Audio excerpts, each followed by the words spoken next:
Well, this is Ann Batiza, and I would like to welcome our guest, Ray McGovern, to the First Unitarian Society of Milwaukee Forum today.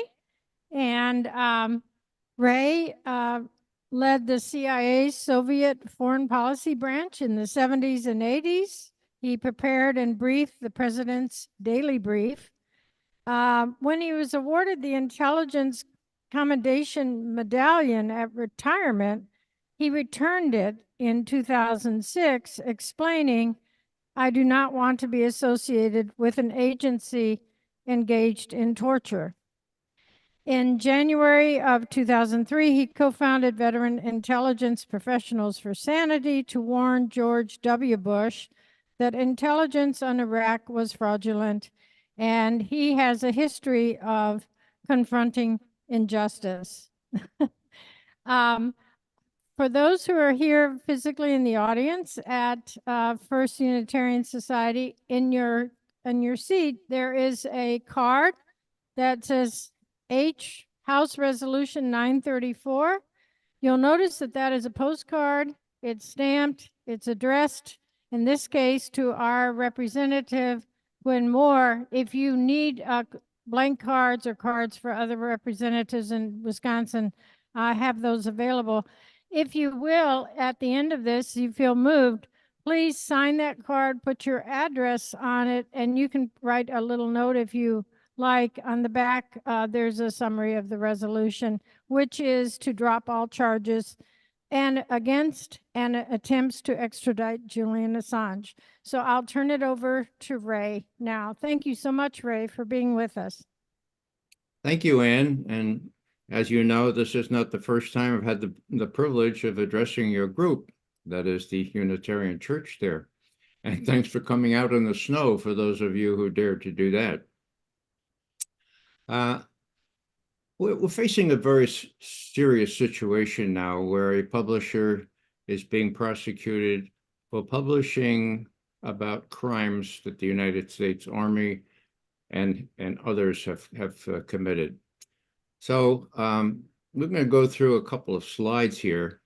And first and foremost, I want to show you a short video. It's 7 minutes, so if you fall asleep, you'll miss the gist of it.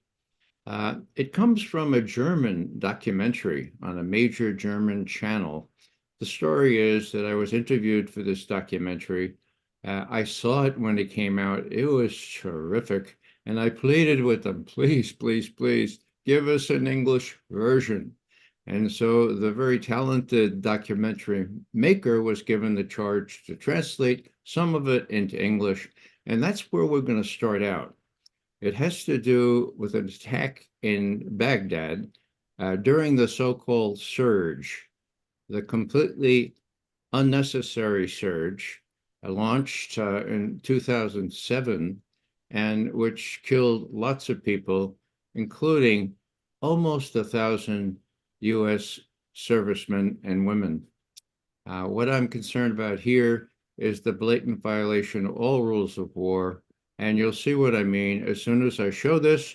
And if my technology works, I think I'm going to be able to show it right now. 7 minutes, please pay close attention.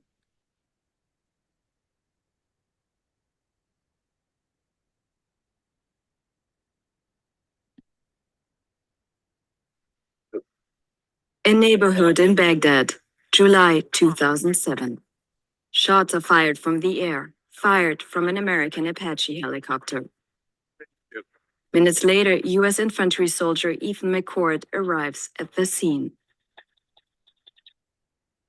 When I came up onto that scene, I remember thinking, oh, well, this guy with the RPG or this guy with the AK-47 obviously did this to the van. There's no way in hell that we would do this. This military video shocked the world when WikiLeaks released it almost a year ago.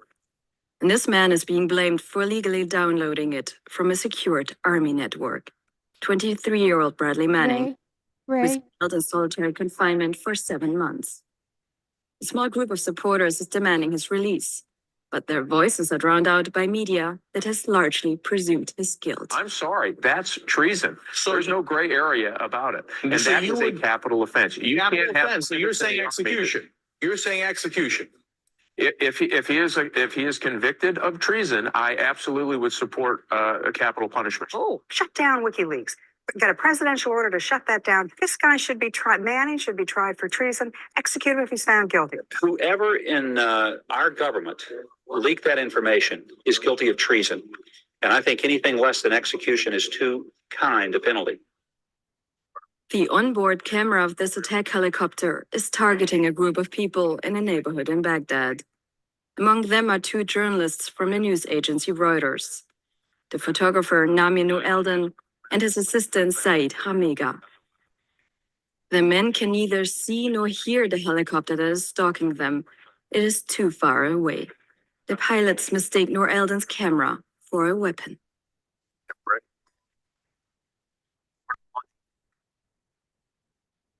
And attack them. I'm all up. Come on, fire.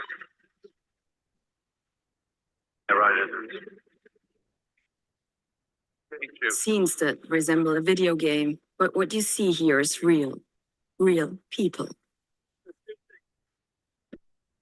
The pilots are laughing, making macabre jokes.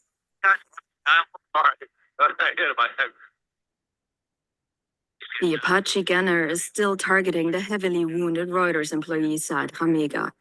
He will not survive.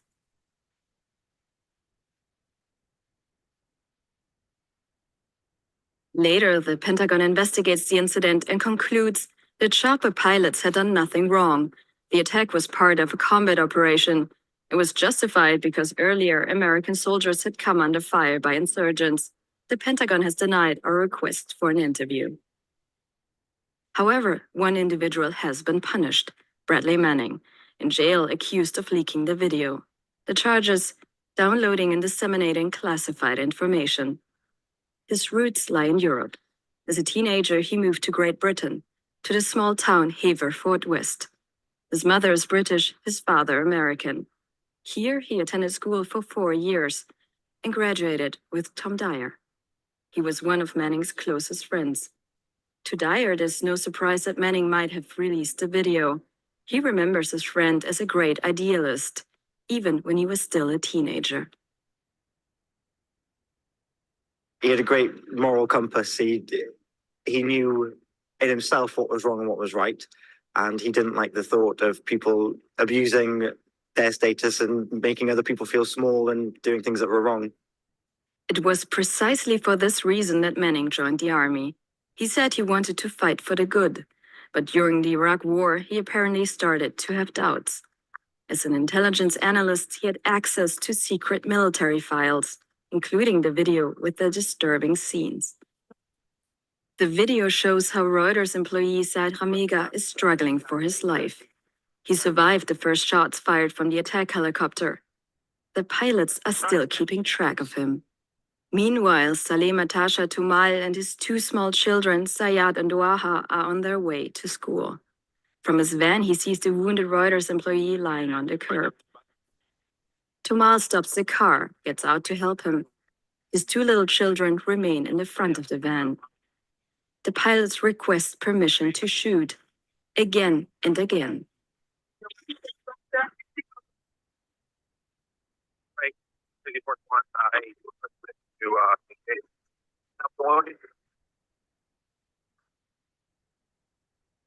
Come on, let us shoot.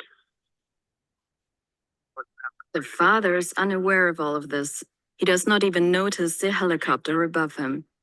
Tumal wants to rush the wounded Reuters employee to a hospital. His compassion will seal his fate. Come on.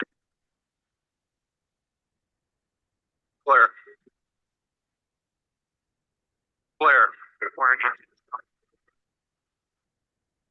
Even when the soldiers realize that they have shot children, they only hesitate for a moment, then make cynical remarks from the air.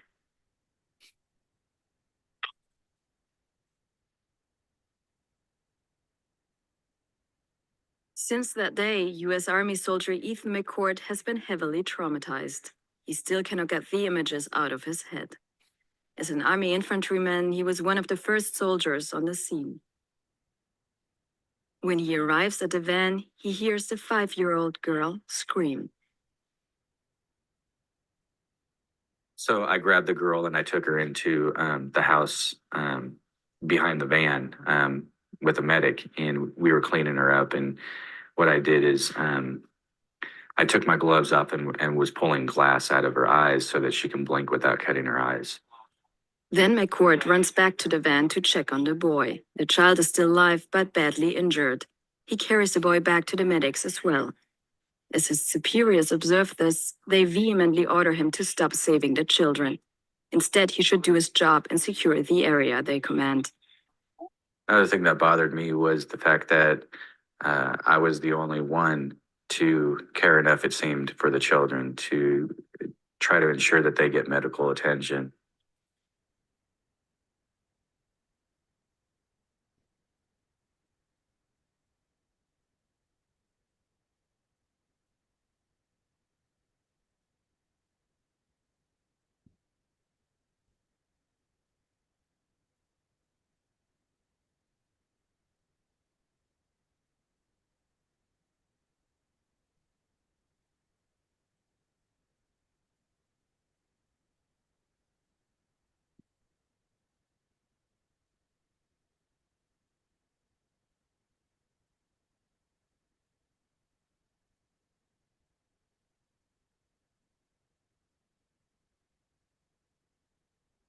Can I be heard? Yes, we hear you perfectly. Okay, maybe it was good that we had that little pause to reflect on the enormity of that situation. These quotes from the U.S. Army, the soldiers, and their superiors need no comment from me. They may be an apt subject for further reflection. We'll move on now. So Bradley Manning, at the time, Chelsea Manning now, she had a choice as to how to react. She chose the dangerous choice to tell the truth, aping what Julian Assange has always said, and that is, if wars can be started by lies, they can be ended by truth. She wanted to get the truth out. It was Julian Assange with his magic way of getting lots of truth out on the internet that she turned to, and he obliged, and now we know what happened to that unit. Would we know otherwise? Well, there was a Washington Post reporter there writing a book about this same unit. His name was David Finkel. He was embedded in this unit, and by the way, he's a Pulitzer Prize winner. Now, he watched that same gun barrel video, and he wrote a bestseller, and he called it, quote, "The Good Soldiers," end quote. Chelsea Manning, at a pre-trial hearing, said when she read Finkel's portrayal of that specific incident, she was aghast, to put it mildly. So, just as an indication of what to expect when the truth is told and suppressed, except for the availability of WikiLeaks, and what you can expect from Pulitzer Prize winners. Whoa, is it changed now? Well, The Intercept sometimes has really good articles, and one talked about the coverage of Gaza. Now, in the Times, it's been really miserable, and in other major newspapers as well. Guess what? It's heavily biased in favor of Israel. Surprise, surprise. Okay, let me show the next slide. Now, this looked real busy first time I saw it, but look at it. It's really simple to understand. Here is a comparison between the LA Times, the New York Times, and the Washington Post. That's what we call in Washington the WAPO, okay?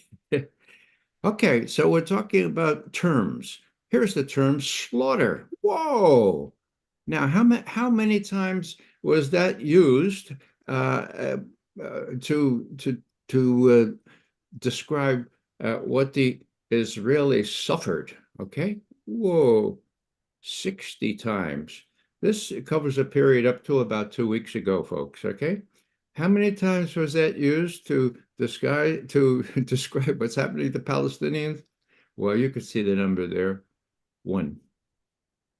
The use of the word horrific, whoa, with respect to Israeli casualties, whoa, 39 times. Palestinians only deserve 4 horrific casualties. And moving over to the right, it's the same columns, the LA Times, New York Times, and Washington Post. You could see the difference. If you use massacre, well, that only applies to what the Israelis suffered on October 7th, 120 of those. How many do these major outlets, how often do they apply it to the Palestinians? 4. So it's 120 against 4. Please, no one tell me that the mainstream media is impartial. And of course, that's the whole reason for WikiLeaks. Julian Assange found a way to get around the mainstream media. That's why they hate him. That's why they want to make an example of him, to make sure that no one tries that again. That's why they're hell-bent on putting him in jail or moving him from court to court, depending on the equities here for the rest of his life. Now, I happen to be a friend of Julian Assange. I used to visit him when he was in the Ecuadorian embassy in London. I used to bring him dinner. He liked Middle East food, and I splurged and got some from Harrods right around the corner, okay? Now, there was one time when I was sitting with Julian, and we were on the couch, and Julian is a pretty taciturn person, if you can believe it, not given to much emotion. And I said, Julian, look, I admire a lot of things about what you've done here in spreading truth around, but no more than what you did to get Ed Snowden home free, not home, but at least in a safe place. He didn't intend to end up in Moscow. Everyone knows that, or should know it. That's where he had to go when he was deprived of his U.S. citizenship. You got him out of there. You got him out of Hong Kong. Way to go. And Julian uncharacteristically jumped off the couch and he said, yes, yes. We had to make it possible that one major whistleblower got free and was able to live the rest of his life. Now, reflect on that. You think that might be another reason why the U.S. officials really hate Julian Assange? Do you think that he didn't know that when he took this courageous action, when he pulled in all his contacts and all his equities in the Far East and Southeast Asia and made it possible for Ed to get free? Well, Julian knew all that. He was willing to pay the price. He didn't know what a horrific, and I use the word advisedly, horrific price it would be, but he's done it. Okay, now he languishes in maximum security jail, Belmarsh prison in London, awaiting what the next ruling on his appeal. We'll probably know in about 4 weeks what that yields. Now, Ed Snowden, of course, is in Moscow. He's got 2 young boys now. His girlfriend joined him. I haven't talked to him lately, but it's so good to see a thriving young family, given what he's been through. Now, he cites, and this is my word, the epitome of one-sided media coverage. He cites the coverage of the International Court of Justice just this past Thursday and Friday. And Ed tweeted, no matter what your politics, it should appall you that media outlets suppressed coverage of South Africa's case against the Gaza genocide, but fully covered Israel's defense the next day. Hello, intentionally denying you of the full story. Now, what's going to happen at the ICJ? Well, I was delighted to see that Ed chimed in with another tweet, and he pointed out that, hey, Ed was stationed in Geneva with the CIA under Bush. And what we did was we monitored all the things that the UN bodies were doing, okay? And this is what he said. When I worked there down the street from UN headquarters, I learned that we were relentlessly infiltrating and undermining UN bodies. Hard to imagine, says Ed, that the International Court of Justice won't face similar efforts to prevent justice. Now, I had pointed out that likelihood a couple of days before on my most recent interview with Judge Napolitano. I said, look, when the UN was going to weigh whether to approve war against Iraq or not, it looked very dubious. And so what did the US and Britain do? Surge their collection capability against all members of the Security Council, make sure that they made it possible to suborn or blackmail or whatever to know what was going on with these other members. They failed, of course, but that's precedent. That's what they do abroad, okay? But it's also what they do at home now. Let me not get diverted from this main story, but more on that a little bit later. Oops, that's the end. All right. Well, let me see if I can stop the show here. Okay, you can hear me, I think. And let me just spell out a few things here. I think it's worth emphasizing that, as Julian said early on, if wars can be started by lies, then peace can be started by truth. That's a direct quote. So what are we talking about here? We're talking about a situation where the First Amendment is very much in play. First Amendment, freedom of speech. Now, I'll just point out that, as most of you know, James Madison was the primary author of the Constitution. Oh, well, yeah, he helped. James Madison was helped by George Mason, okay? Matter of fact, if the truth be told, Mason contributed more to it than Madison. Why do I mention all that? Because when push came to shove, they had a final draft, right? And Madison went to Mason and said, good work, George. We're going to go with this. And George says, sorry, Jim, I can't do it. And Madison, come on, George, you wrote that there. No, I can't do it because it doesn't have a Bill of Rights. And if it doesn't have a Bill of Rights, it can be subject to tyranny, pure and simple. We know that. Madison took a big gulp and he said, all right, look, George, I promise you, okay, if you just keep quiet about this, all right? Don't make a big stir about it. We'll get this damn thing improved. And I promise you, I'll send horsemen up and down the East Coast and we'll get those Bill of Rights approved. And then you could speak out and say, yeah, this is what I wanted. First Amendment, freedom of speech, okay? Fourth Amendment.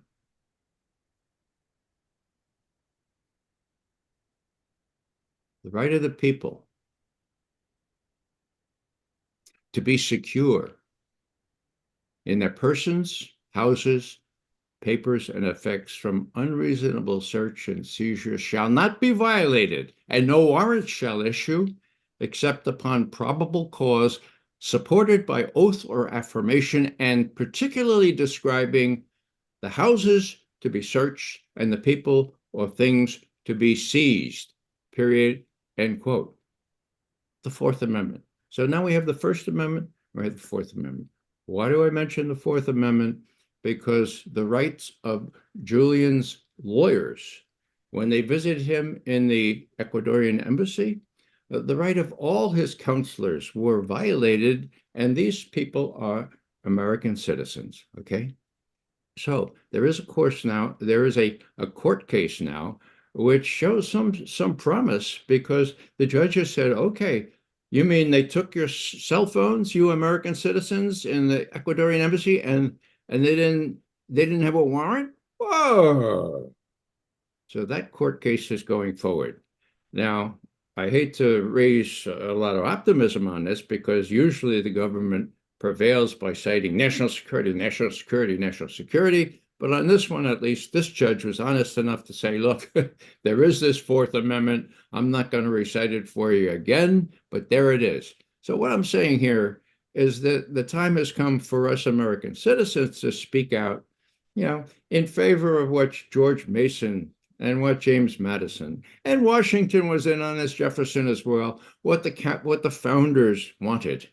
And, I'd cite that bitter winter of 1776, 77, where Washington has crossed the Delaware. He's in Trenton, or he's there, the Tom Paine exhortation to be a winter soldier is what's required today. Now, Julian is going to be, in my view, moved around from court to court, unless the English people there at the High Court, where it's going to be heard on the 10th and 11th, I think, of February. I don't know what they'll do. I'm not optimistic, but that we need to make sure that our legislators know what the stakes are. And, it's easy enough. You will have little things left on your seats there, those of you who are participating in person, and we'll put up some other things about what you might be able to do. Just a couple other things. My God, how did they get Julian in the beginning? Well, those of you who tuned into the session we had 2 or 3 years ago with Niels Melzer, the UN rapporteur for torture, know that he speaks Swedish. And so he went to Sweden and saw the documents that Sweden security services alleged showed that Assange was guilty of rape. Okay. And what Niels Melzer learned, because probably the Swedes didn't realize that he spoke Swedish, was that those women, it was consensual. They didn't want anything to happen to Julian. All they wanted was for him to take an AIDS test to make sure that he wasn't infected. That was the whole thing. What's my point here? Rape. Rape is the most poisonous arrow in the quiver of security services and media. Witness the fact that the Israelis claimed that when Hamas came in on October 7, it not only raped lots of Israeli women, but there was explicit instructions from the commanders of Hamas as to which places to go to do these terrible things. Crazy, and now retracted. If you want to know more about this, Max Blumenthal on his channel, he debunks the whole thing. The New York Times has not really recanted, but they have stopped repeating this business about these commanders were told exactly which women to rape and all that kind of thing. So that's the gray zone is what Max Blumenthal runs, and Aaron Mate is one of his associates. It's one of the best channels out there. You really should take a look at it. What else? What if, okay? What if WikiLeaks was available before 9/11? Whoa. Colleen Rowley, who was the FBI counselor at their place in Minnesota, their bureau in Minnesota, and Bogdan Zakovich, who was leader of the red team at the FAA, were tearing their hair out. And Colleen Rowley's associates there that knew about Moussaoui and knew about all these other things, tearing their hair out because they couldn't get a hearing at FBI headquarters, okay? Now, in 2010, they were asked, would you, if WikiLeaks were available before 9/11, would you have gone to WikiLeaks? And not only Bogdan Zakovich, the leader of the red team, inspecting how easy it was to get into aircraft and airports, but also these hardened FBI people who are just would never reveal a secret. They said, yeah, we would. Of course we would, because we knew what was going to happen. In other words, the information was available. Those are the kinds of things that you miss without a free press and without the availability, sad to say, of WikiLeaks today. Now, I just add one more thing, and that is that it's really nice to be able to talk about these things and bloviate about them, as some people accuse me of doing. But what we really need to do now is to get into the act. We're going to do something about this, and now's the time before that British court makes up its mind or defers further. Julian is not in good health. He's hanging in there, and his family tells me that he's showing incredible courage in facing into what he's facing into. But I like to refer to prophets and ending up little presentations like this, and my favorite theologian prophet is Annie Dillard.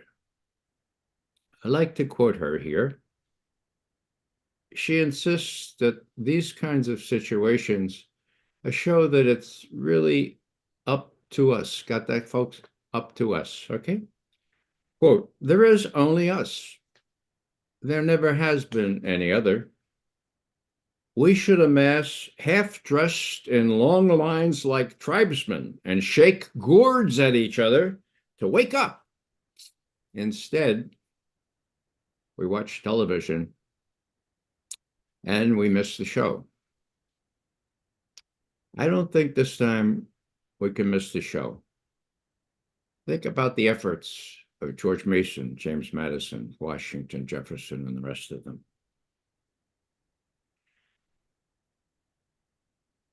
Another prophet famously said, there is such a thing as too late. That, of course, is Dr. King. And he was right. And the last time a major genocide took place, and our press was avoiding it, we knew about the trend. We knew about the concentration camps. We knew a lot about it. The press was hiding it. That was the genocide of 6 million Jews. Now we have a genocide of 2 million Palestinians. Does 2 million not qualify? Give me a break. Now, Martin King said there is such a thing as too late, and I'd just like to end up with a little example from those years when the Nazis were in power in Germany. I was alive during all of World War II. I was very, very young at the time, but I lived in the aftermath, and I learned a hell of a lot about it in subsequent years. There were very few people who spoke out against the genocide. The Catholic or Lutheran Church? No, 9, nobody. Dietrich Bonhoeffer was one, of course, but he was marginalized and eventually hung, or hanged, I suppose the right word. How about the Vatican? Silent, okay? Oh, but now it's different, right? Now we have genocide advertised by every iPhone in Gaza. And so the church has spoken out, right? Wrong. The Pope has appealed. Oh, please stop. That isn't enough. That should be preached from every pulpit. And the thing I'd like to end up with is a story about a fellow named Dietrich, no, not Bonhoeffer, but a fellow named Albrecht Haushofer. Now, not many people know about Haushofer, but like Bonhoeffer, he saw what was going on. He saw his Jewish friends being wrapped up.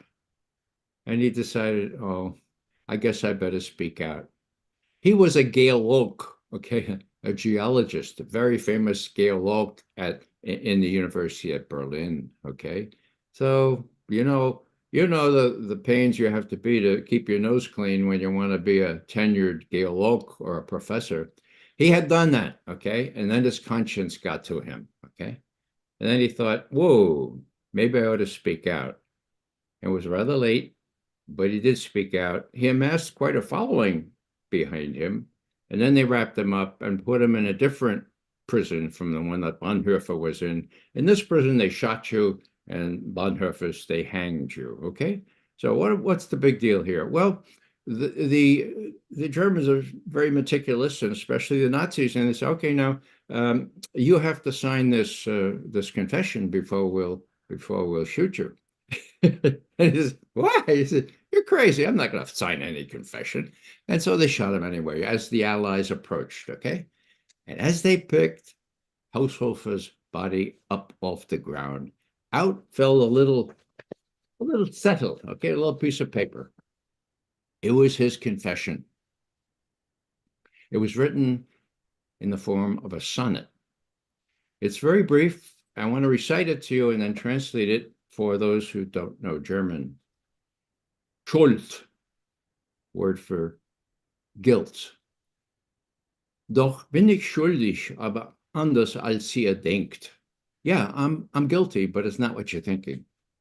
Ich musste früher meine Pflicht erkennen. Ich musste schärfer Unheil nennen. I should have more sharply criticized what was going on. I should have more sharply called evil. Mein Urteil habe ich zu lang gelenkt. I put off my judgment far too long. Ich habe gewarnt. I did warn, and he did toward the end, aber nicht genug. Und klar. Now, genug is enough, okay? Klar, claro. There's no comparative in Germany. Ich habe gewarnt, aber nicht genug, enough, and klar. Und heute weiß ich, was ich schuldig war. And today, I recognize what I was guilty of. Now, there are a lot of people that will sit home and watch TV. There are a lot of people who won't even pick up the phone and call their representative or the senator. And there are even more people that won't put their body into it and go into these offices of these representatives and senators and into Congress itself. Medea Benjamin of Code Pink is my idol on that, and she's caused me many times to stand up and speak out. Most recently, when Bobby Kennedy came to Raleigh, where I now live, and I interrupted his speech simply to say, Bobby, 10,000 children, Palestinian children in Gaza, and you are silent? Now, that was not welcomed, but there was a side benefit to me in the fact that the Secret Service is not committed to protect Bobby because his own protectors were very gentle. I was disoriented. I was not used to this kind of treatment. I was escorted out gently and was able to go home without spending any time at all in jail or in prison overnight. So that's gilding the lily, all right? You can't gild the lily when someone like Bobby Kennedy can't find his voice to speak out against genocide and call for a ceasefire. So what's going to happen at the International Court of Justice? Well, those justices are going to be pursued by Ed Snowden's former friends, former associates at the CIA station and the NSA station in Geneva. And if they get enough dirt on enough of those members, the outcome is not as clear as it should be. I guess I've spoken long enough now. I want to really leave a lot of time for questions, and I appreciate, again, the chance to be with you. I hope that I've stirred up a little interest here. Julian is in great peril. It's up to us to honor his dictum that we want to spread some truth around and stop wars, and honor his contribution to allowing us to know what's really going on, at least from the time he started operating in 2009 or so until the authorities shut him down a couple of years ago. That's enough for me. Again, thanks very much. Thank you so much, Ray. Thank you.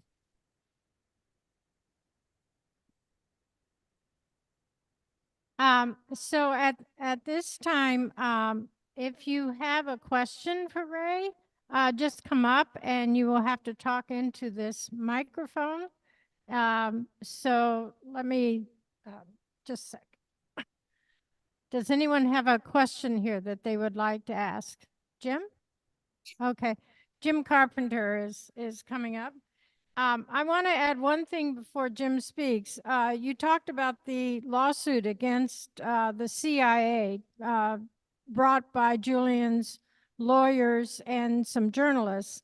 And what the judge, I was actually in the courtroom in New York when the judge made this decision to let the case go forward. And what the judge was focused on was the fact that they were alleging, and there's lots of proof from another case, that the CIA downloaded the contents of their computers and their phones surreptitiously while they were in talking to Julian. Okay, Jim, you want to come up?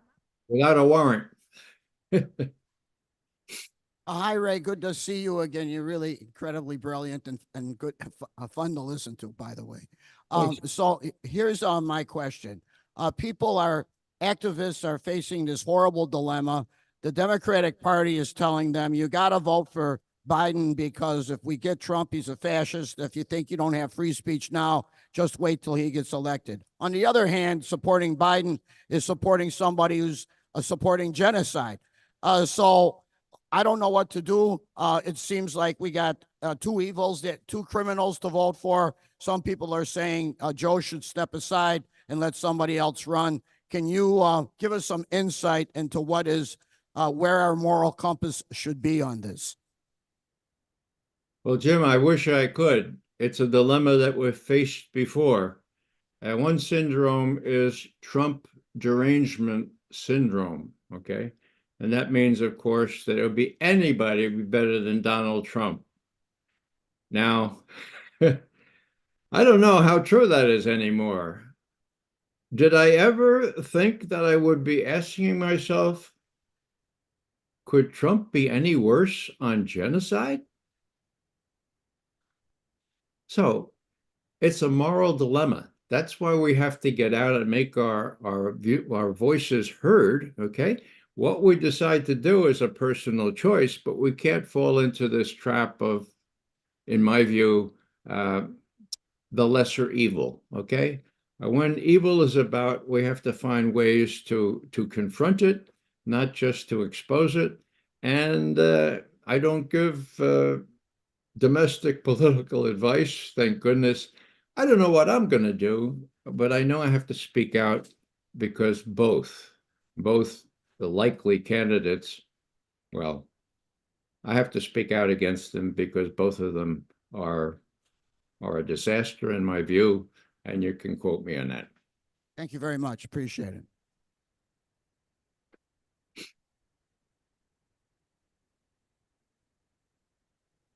Hello, you mentioned Max Blumenthal. You mentioned Max Blumenthal and the gray zone. Do you have any other recommendations of sources for day-to-day news or current events for us? I do, yeah. Consortiumnews.com is very good. Antiwar.com, also good. And my son, who runs my website, always chides me if I forget to mention that RayMcGovern.com is also good, okay? Now, my son always adds, now, Dad, when you say that, make sure you say, if you don't get it, you don't get it. But I'm too humble to say that. Thank you for your presentation. I have kind of a two-part question. The CIA supposedly plotted to kidnap and assassinate Mr. Assange. And I wanted to know, would this be something the CIA would just cook up, or would they get it from above them? And when Daniel Ellsberg was being tried, his trial was thrown out because he couldn't possibly get a fair trial with all of the extra crimes that were plotted against him and done against him. So I'm wondering what you think Assange's chances are due to this attempt to kidnap or assassinate him? Well, in answer to the first part of your question, when the president or leaders of the Congress or the head of the former head of the intelligence community in the House, that fellow you saw in that presentation, when they come out and they say, rid me of this troublesome soul, well, the CIA doesn't really need more specific instructions. Let me just put it that way. That's the way it's operated in the past. I don't know exactly what's happening today, but it's really dubious as to whether President Biden or his predecessor said, yeah, let's do this guy in. Let's not only snoop on him and violate not only his, but his lawyers, American citizens' rights, but let's do him in. I mean, let's just do him in. So I don't know about that. Now, the second part of your question was, can you refresh my memory? Sure. Daniel Ellsberg was his trial was thrown out because they couldn't possibly get a fair trial after the break-in of his trying to get records of his psychiatrist or psychologist records. Anyway, so I'm wondering what Mr. Assange's chances are of having that his trial thrown out if he were extradited to this country. Well, lamentably, I lament the fact that there are a few judges of the caliber that faced up to the fact and said, look, Dan Ellsberg's rights have been violated throughout the case, okay? There is one, this fellow in New York, apparently, who said, look, you people were spied on without a warrant. Well, there is a Fourth Amendment here. Are you American? Yeah, you're American citizens. And so he's letting that case go forward. Now, how that case might relate to whether Julian Assange is extradited to the United States or just kept moving around from prison to prison in Britain, I just don't know. But there is a glimmer of hope there, and I really compliment some of these journalists as well as other folks who are saying, look, our constitutional rights were violated. There is a Fourth Amendment. And the judge who says, like the judge in the Ellsberg case, hey, this can't go forward. So we'll see what happens, but it's not going to happen unless we put our bodies into it, in my view. And as I say, they're not going to kill you. They're not going to torture you. They might put you in jail overnight. That's an experience you should welcome. You see how people are treated in prison or in jail, other people. But you shouldn't shy away from being a winter soldier right now and stepping up and making sure that other Americans know that you feel strongly about First Amendment, Fourth Amendment rights being violated. Hi, Ray. Frank Lawrence, Chicago Area Peace Action, and I'm also with Assange Defense Chicago. My question is this: the Trump administration is the administration that has initiated the current charges against Julian Assange and also the extradition request. What efforts are you aware of that the Obama-Biden administration made to prosecute Julian Assange? But before you answer that question, let me just quote from Joe Biden's statement on World Press Freedom Day, 2023. Journalism is not a crime. It's fundamental to a free society. We renew our pledge to hold to account all those that seek to silence these voices essential to transparent and trustworthy governance. As enshrined in the First Amendment of our Constitution, Congress shall pass no law abridging the freedom of speech or of the press. That's because a free press is a pillar of democracy. It allows our government and our society to be self-critical and self-correcting. It educates, illuminates, exposes, and uncovers, and it serves as a guardian of the truth. No journalist, American or not, should have to risk their lives and livelihoods in pursuit of that truth. Your comments, Ray. Thank you. And no president is going to risk being done in by the deep state. Others call it the national security state. Okay? Now, Biden hasn't done anything on this case. And why? Well, for the same reason that Trump did what he did. And what is that reason? Well, it's almost, well, you go back to January 2nd, 2017, okay? Set the stage here. Trump had won. He was president-elect. It didn't know anything about Washington, a real estate developer from New York, you know? So you need to read him. You need to warn him ahead of time. And so Rachel Maddow is asked by Chuck Schumer, come on, Chuck, you say you want to say something. And Chuck says, yes. He comes on Rachel and she says, now, what is it, Chuck? And he says, well, Trump has done something very, very dangerous, very, very foolish. She said, oh, what would that be, Chuck?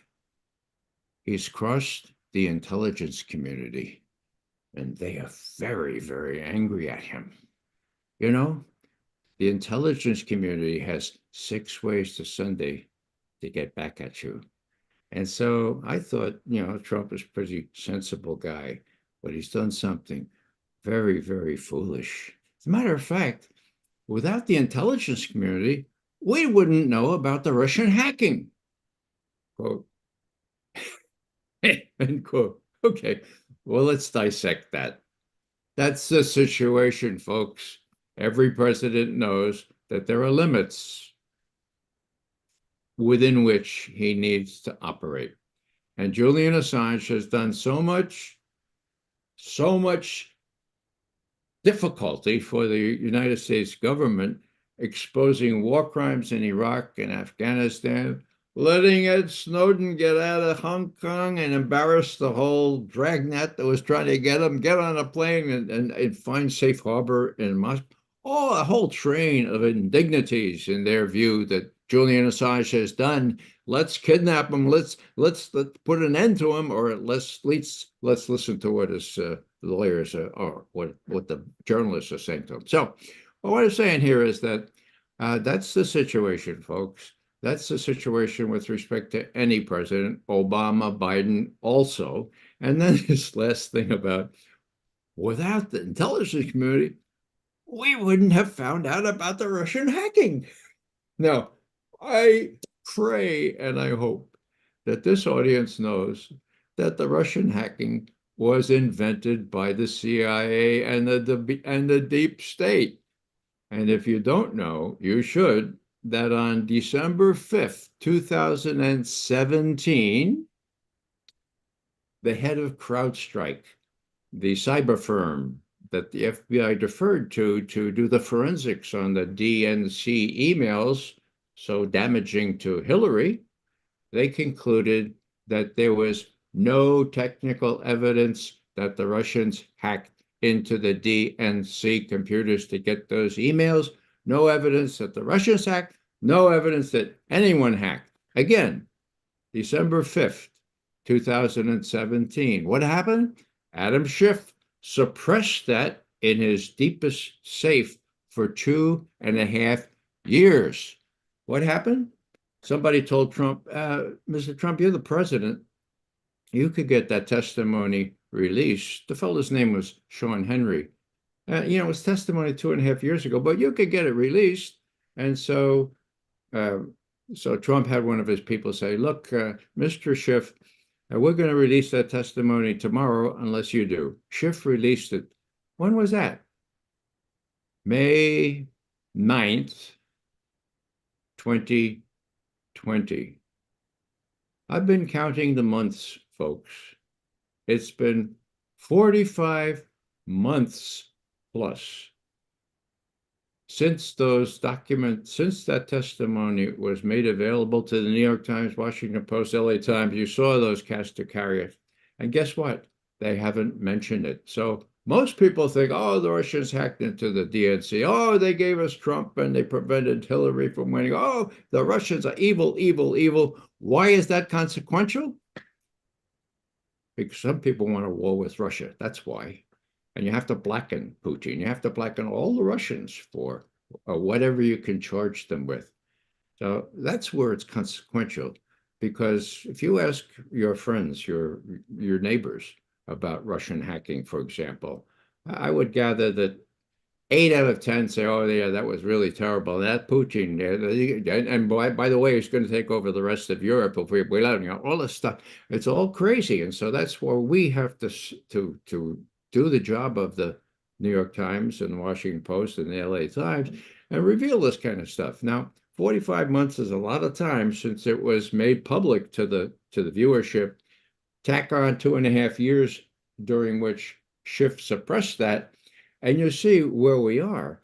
And so please understand the irony of Chuck Schumer saying on the 2nd of January 2017, "My God, without the intelligence community, we wouldn't have known about the Russian hacking." Well, that's exactly right. They made it up. Now, people are going to say, "Oh, so you're in Trump's pocket." Don't be deterred by that. The truth is the truth. There is the Trump derangement syndrome, but most of you are capable of overcoming that. Ray, this is Frank again. I have another question. How do we go about getting mainstream journalists to realize the threat to their profession? Over the last year or so, the Wall Street Journal journalist, there have been several meetings around the country dealing with that situation. At those meetings, they studiously refused to take any questions or to consider the plight of Julian Assange. So how do we go about getting them to, and it seems that Fox News is about the only channel that takes up the Julian Assange case. Any comments? Well, this is a very sticky wicket, as we would say. We have to just get out there and make sure that our representatives and senators know the truth. They don't know the truth. Most of them believe in Russian hacking, for God's sake. So it's really up to us, and we can't shirk that responsibility. Will we be successful? Well, it's not about it's not about success. It's about doing the right thing. One of my prophets is Dan Berrigan, Father Dan Berrigan, who protested against the Vietnam War, spent a lot of time in prison. One of the things he said after they burned their draft cards outside of Baltimore, a little town called Catonsville, Maryland, they ushered into the only federal building in Catonsville, Maryland, was the post office. Okay, so the 8 of them, I think, was around there, sitting around. And Dan says, I was thinking to myself, was this worth doing? I mean, we're going to be called communists. We're going to be called every name in the book. Is this worth doing? And then I thought to myself, says Dan, the good is worth doing because it's good. Results are not unimportant, but they're secondary in significance to the goodness of the act. So, that's where I come out here. You do what you can. And to quote another of my favorites, I.F. Stone said, "Look, we're the only people in this fight to do the right thing. You have to give it a shot. You're going to try and you're going to try, and then you're going to fail. And then you're going to try again. You're going to fail again. And then you try again. And you're still fail. But then someday, somebody who believes the things you do, like the First Amendment and the Fourth Amendment, is going to win. Okay? Meanwhile, you have to develop a little bit of detachment and say, all right, well, success doesn't come immediately, but I'm going to do what I can to make the result a success. Meanwhile, I'm going to consider the goodness of the act itself, speak out, tell my friends, and, do something like Haushofer wished he had done before he finally did it. Because, that was genocide he was protesting against. And if we can't protest against genocide, my God, what are we really worth? Thanks.